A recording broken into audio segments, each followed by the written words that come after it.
Très chers amis, Shabbat Shalom, Umvorach. Ce Shabbat, nous lirons tous la même paracha du début jusqu'à la fin, c'est la paracha de Pinchas. On a, dès le début de la paracha, beaucoup de questions qui se posent. D'abord, le premier paragraphe, qui donne son nom à la paracha, le premier paragraphe aurait très bien pu faire partie de la paracha précédente et clôturer la paracha précédente. À part les noms qui sont mentionnés, tout est déjà relaté dans la paracha précédente. Alors il fallait rajouter un passouk pour nous dire que Akadosh Baruch Hu a récompensé Pinchas pour son acte héroïque. Mais on n'avait pas besoin de redire ce que l'on sait déjà dans cette paracha. Ça, c'est déjà une première question. La deuxième question, qui va répondre, on va voir à la première, c'est que il y a quelques parachutes qui portent un nom, le nom d'un personnage. Par exemple, Balak. Mais toute la paracha parle de Balak. Korach, la grande partie de la paracha parle de Korach. Yitro, alors Yitro, une grande partie de la paracha parle de lui, et en plus il est l'auteur, entre guillemets, il est à l'initiative d'un paragraphe, comme dit Chachamim, chez Yiter, paracha Achat Batorah. Il a rajouté, entre guillemets, un passage dans la Torah. Noah, toute la paracha parle de Noah, ou une grande partie de la paracha. Mais Pinchas, il y a, en étant gentil, il y a 5 psukim qui parlent de Pinchas. Dans toute cette paracha, il y a 5 psukim, pas plus. Alors, pourquoi? Et en plus, ces 5 psukim, comme on l'a dit, ils auraient pu faire partie de la paracha précédente. C'est une répétition. Donc en vérité, c'est justement cela. Parce qu'il fallait nommer cette paracha de Pinchas, Akadosh Baruch Hu a voulu qu'une paracha de la Torah porte le nom de Pinchas. Alors il fallait répéter ce que l'on savait déjà au début de la paracha. Et pourquoi il fallait qu'une paracha porte le nom de Pinchas? Parce que Pinchas n'a pas seulement un mérite. Pinchas a le mérite d'avoir sauvé le peuple d'Israël. Pinchas ben Elazar ben Aaron à Cohen a ramené ma colère sur les bénis Israël. Ça veut dire que la colère d'Hachem était déjà enflammée et dirigée contre les bénis Israël. Et Pinchas a réussi à la ramener à son point de départ et qu'elle n'atteigne pas les bénis Israël. C'est grâce à lui que je n'ai pas exterminé les bénis Israël dans ma jalousie. Donc bien sûr, Pinchas a un très grand mérite, celui d'avoir sauvé le peuple d'Israël. Mais ce n'est pas que le mérite, c'est aussi la hashkafa de Pinchas qui était importante. Il était important de donner le nom de Pinchas à une paracha pour nous interpeller et pour solliciter notre réflexion et notre méditation sur ce qui a permis à Pinchas de faire ce qu'il a fait. Et la Torah nous dit, Pinchas n'a pas simplement tué 2 personnes qui fautent, mais ces 2 personnes-là, un était un prince d'Israël et l'autre était une princesse de Midian. Et cela n'a pas cela n'a pas arrêté Pinchas dans son élan. Alors, on doit comprendre quelle a été la force qui a permis à Pinchas d'agir si brillamment. Dans la même paracha, nous avons un autre paragraphe qui porte le prénom des filles de Télophrate. Alors, la Torah nous dit Vatikravna benot Télophrate ben Chefer, ben Gilad, ben Bachir, ben Menaché, le Mishpechot Menaché ben Yosef. Ve'ele shemotav, ve'ele shemot benotav, Mahla Noa ve'chogla u'milka ve'tirtza.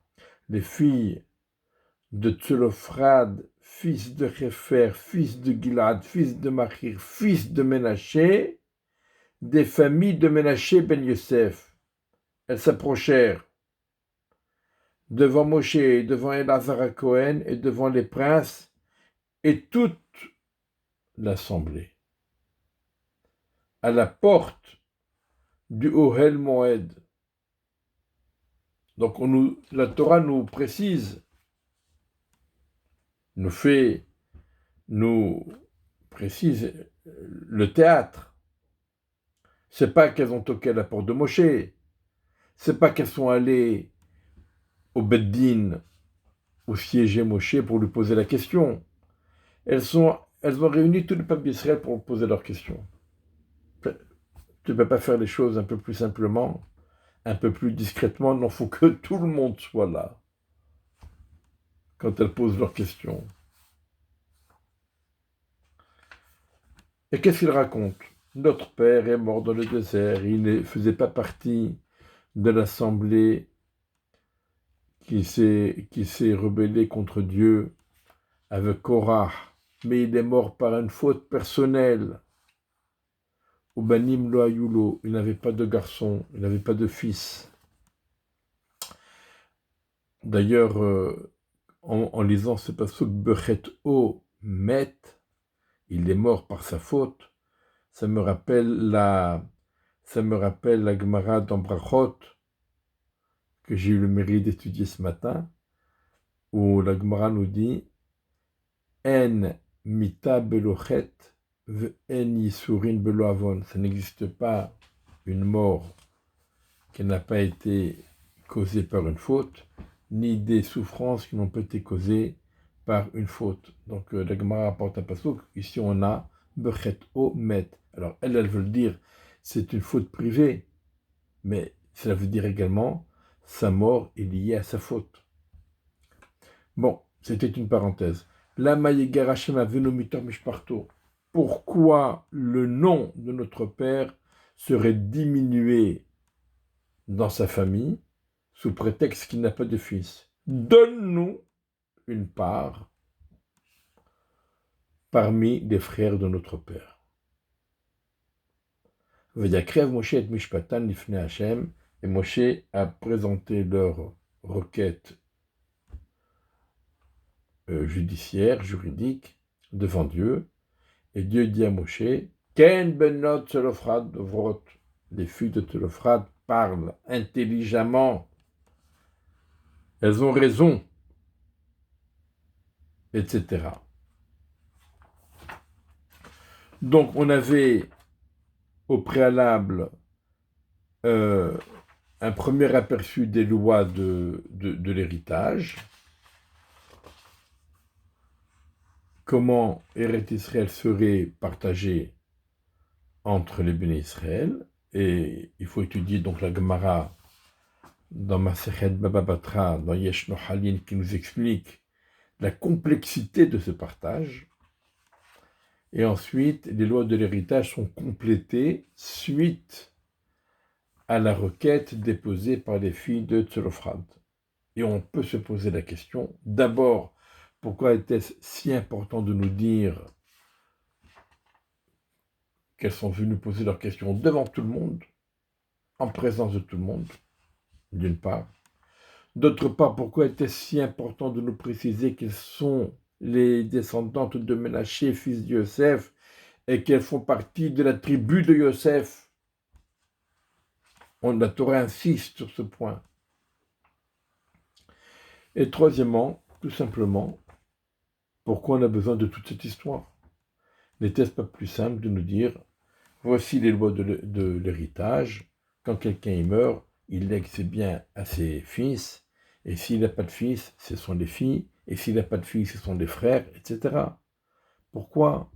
Pourquoi fallait-il que cela passe par une histoire? Les filles de Tselophrad sont venues, elles ont réclamé, etc. Et en vérité, le Midrash nous dit que le mérite des filles de Tselophrad, c'est de ne pas avoir suivi le courant. Le Midrash dit, ce que les hommes détruisent, les femmes ont reconstruit. Lorsque Aaron a demandé au béni Israël, prenez, prenez les bijoux des oreilles de vos femmes, c'était pour le Hegel, pour la faute du veau d'or. Aaron il a dit, prenez les bijoux des oreilles de vos femmes. Il savait très bien que les femmes ne donneraient rien du tout. Les hommes ont donné et les femmes n'ont pas participé à la faute du veau d'or. Pour les explorateurs, les hommes ont dit Nitenarosh venashuva mitzrayma, nommons-nous un nouveau chef et retournons en Égypte. Et voilà que les filles de Tselophrad, elles disent on veut une part en Eretz Israël. On veut que la part de notre père nous soit octroyée à nous. Elles vont en sens à contre-courant. Comme les poissons, lorsqu'ils sont morts, ils partent avec le courant, mais quand ils sont vivants, alors ils remontent le courant. Les filles de Tselophrad ont exprimé leur dynamisme et leur vivacité. Elles sont allées à contre-courant. Lorsque tout le monde dit allez, ça suffit, Eretz Israël, on en a marre. Pourquoi se battre? On retourne en Égypte. De toute façon, le pays, il est libre. Il est en promotion, personne n'en veut. Après les diplômés, et après que tout le monde ait été tué, etc., on peut y aller, aucun problème. Les filles de Tselophrad ont dit pas du tout. Nous, on veut notre part en Eretz Israël. Et elles ont dit mieux que ça. Parce que la tribu de Ménaché, elle avait reçu, en tout cas au moins une moitié de la tribu de Ménaché, avait reçu sa part du côté extérieur du Jourdain, puisque tous les territoires qui ont été conquis à l'extérieur, du côté extérieur du Jourdain, du côté est, la rive est du Jourdain, eh bien, ça a été accordé à la tribu de Réhouven, à la tribu de Gad, et à la moitié de la tribu de Ménaché. Donc, et ils l'ont réclamé parce que justement, c'était des terres de très bonne qualité. On appelle ça dans la Gemara Babakama, Edit Sheba Edit, les meilleures terres, d'un point de vue agricole et économique, bien entendu. Et là, les filles de Tselophrad disent non, non, non, non. Nous, on ne veut pas à l'extérieur, on veut à l'intérieur. À l'intérieur des terres, près de Yerushalayim, près de Hebron, près du Beth Amikdash. C'était ça les filles de Tselophrad. Elles ont,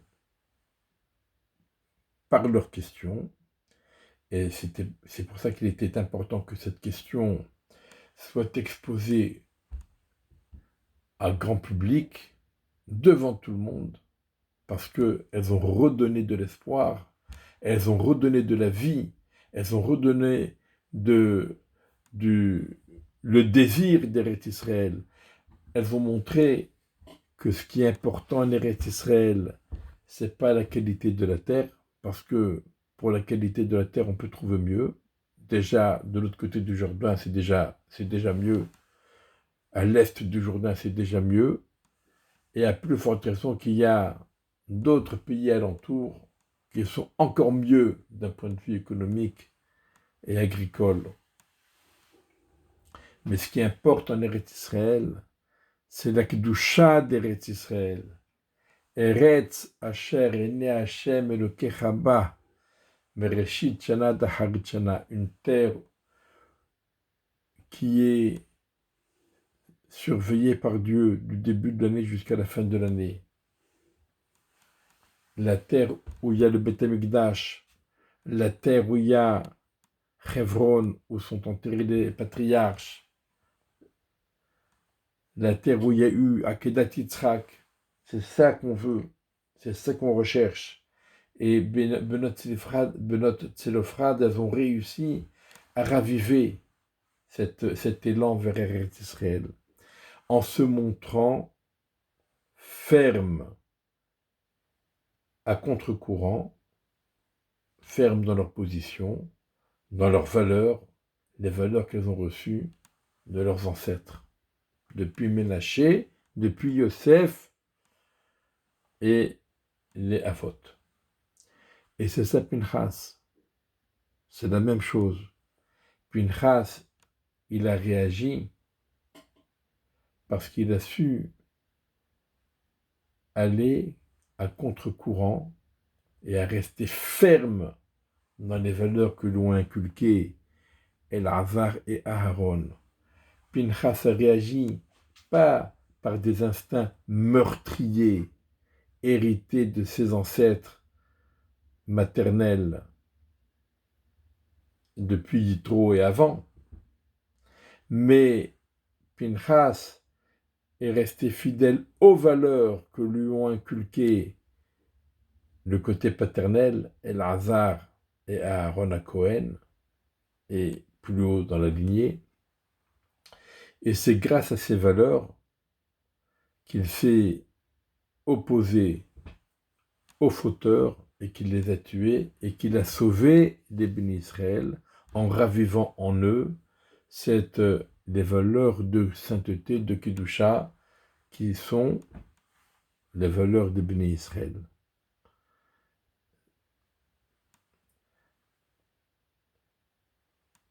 Zimri ben Salou, Akadosh accordé à Pinchas, Brit Shalom, la paix, une alliance de paix. Pourquoi une alliance de paix? Il a tué quelqu'un, on lui donne la paix.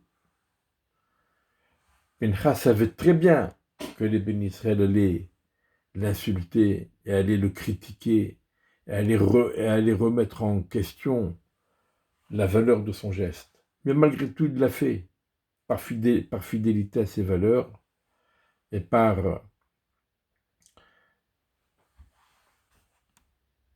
Mais Pinchas, quelle était la force de Pinchas? Il a voulu rétablir la paix entre Akadosh Baruch Hu et les bénis Israël. Après cette faute très grave qu'il y a eu, qui a été commise et qui a été relatée dans la paracha précédente, cette faute très grave de la perversion sexuelle avec les filles de Moab,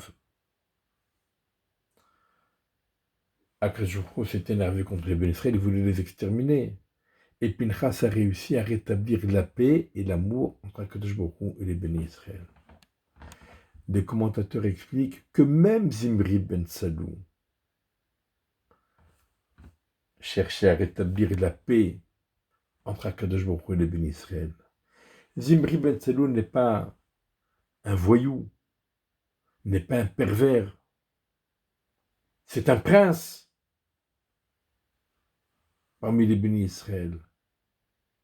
C'est un homme qui est kadosh. Comment se fait-il qu'il agit ainsi? Et si jamais il était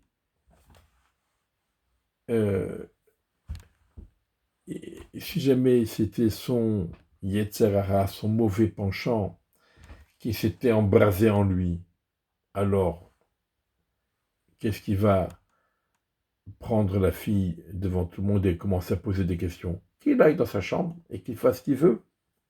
Qu'est-ce qu'il a besoin d'aller poser des questions? Quelqu'un qui est sous le feu du Yetzer Hara, il ne pose pas de questions. Il agit. Zimri ben Tselou n'était pas sous l'emprise du Yetzer Hara, apparemment.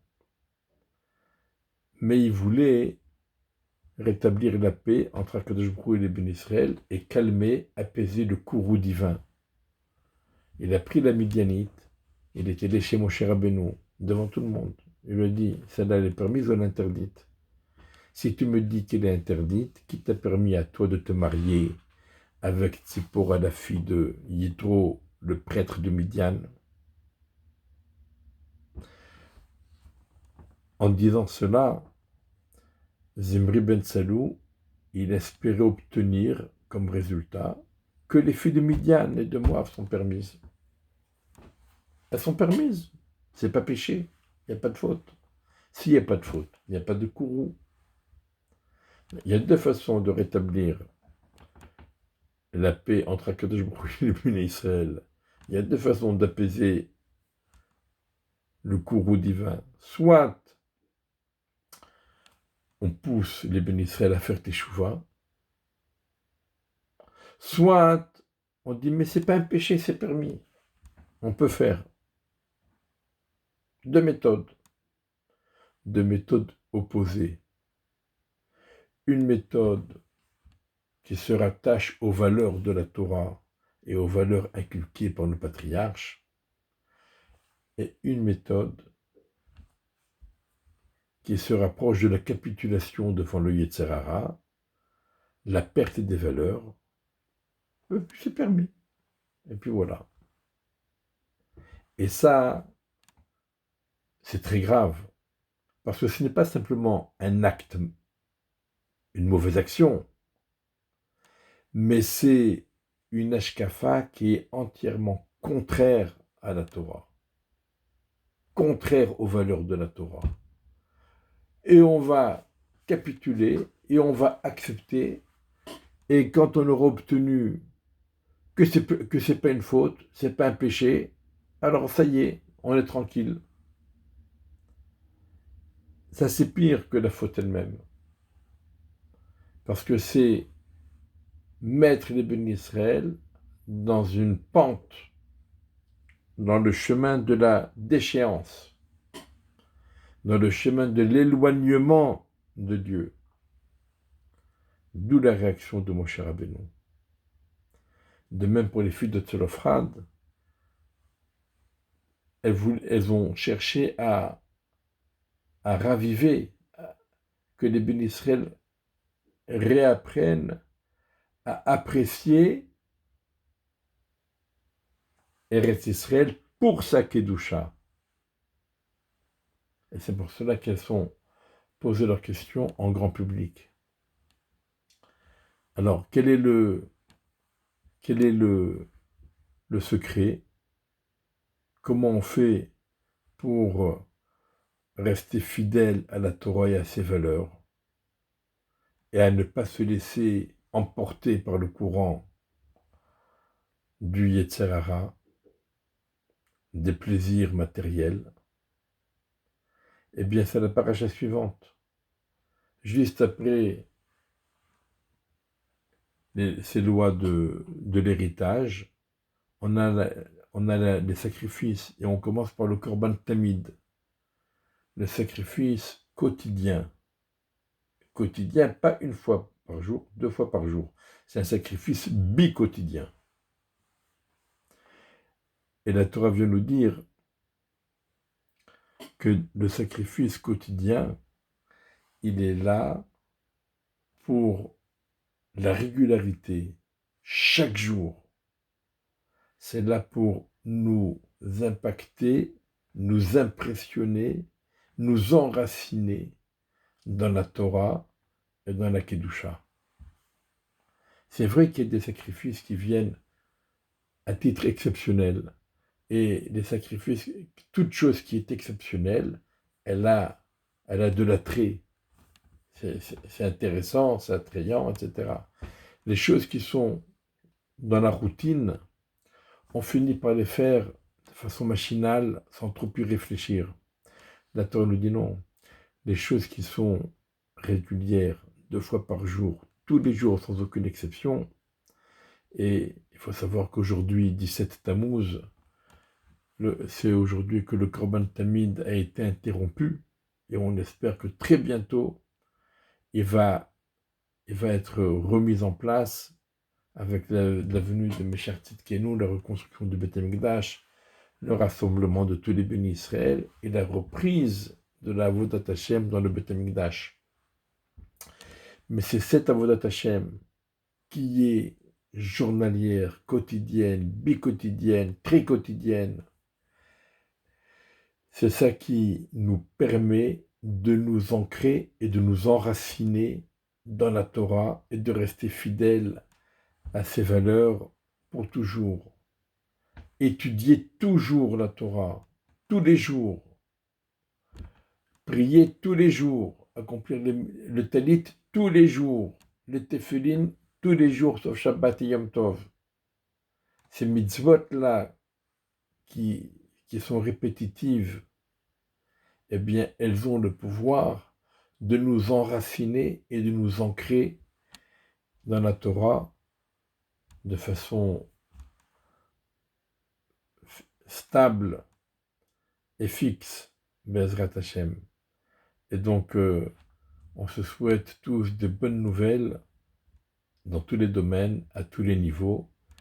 Et Bezrat Hashem, que ce soit le dernier 17 Tammuz que nous commémorons, et que bientôt, Bezrat Hashem, à quel jour nous enverra la Géoula chez les Ma, Bimera Biamenu, Amen. Shabbat Shalom, Umvora.